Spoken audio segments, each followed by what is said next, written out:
Humpty Dumpty sat on a wall. Already I have so many questions. Like, is that his name? Like, first name, last name, Humpty Dumpty?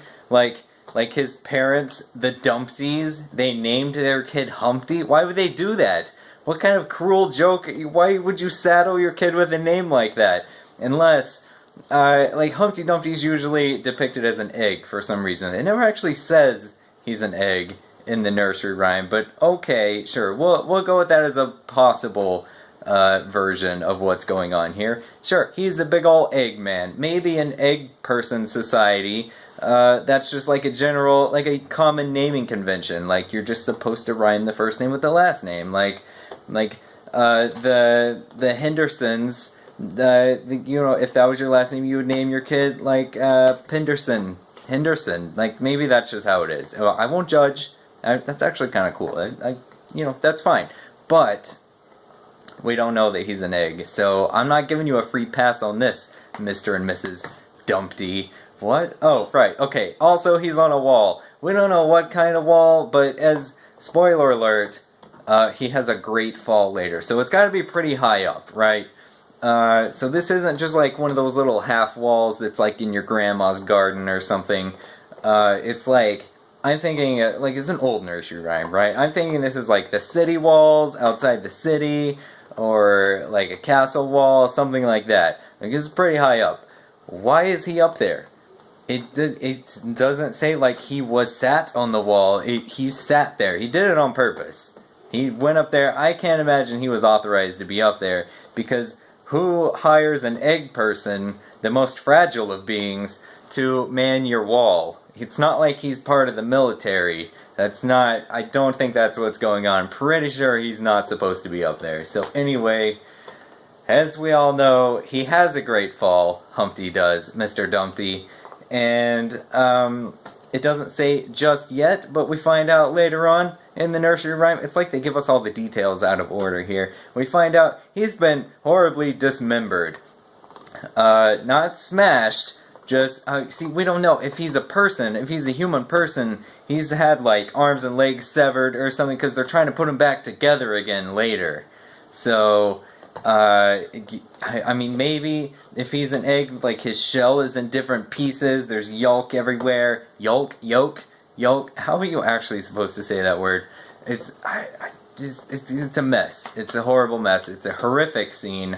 They find him. They're like, oh, what do we do? Oh, no. Oh, look at him. He's obviously still alive, because they wouldn't be trying to put him back together again if he were dead. Like, if you go up on a dead body that's been dismembered, you're not going to be like, well, better stitch him back together. That's an important thing to do. No, you're just going to clean up the mess, right? But he's clearly still alive. They're trying to repair him. So, you know, if he's an egg, if he's a human, it doesn't matter.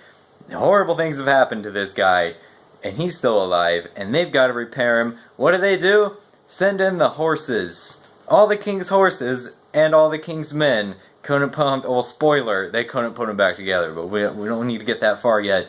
What's important here is that they sent the horses first. Why send horses at all? You can send the king's men on the horses, but that's not what happened. They sent the king's horses first. Horses don't have fingers.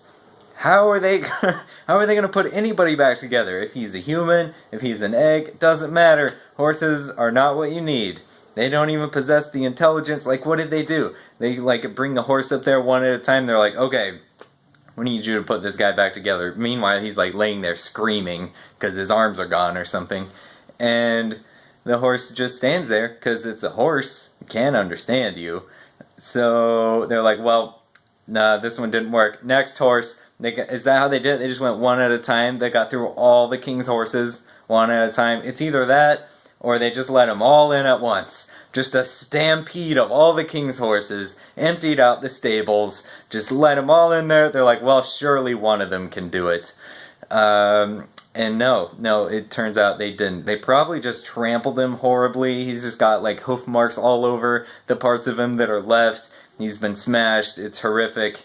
But he's still alive, because they're still trying to put him back together.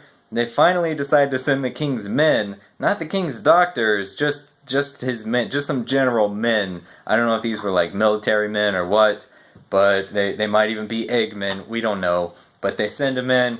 King's men, they can't do it either because they have no medical training, probably. Just all the King's men are there. And then they can't do it. But it doesn't say that he dies or that they put him out of his misery or anything. That's just the end. They just leave him there, I guess. He's just left to bleed out or to yolk out. I don't know. And the moral of the story is, don't sit on walls if you're an egg.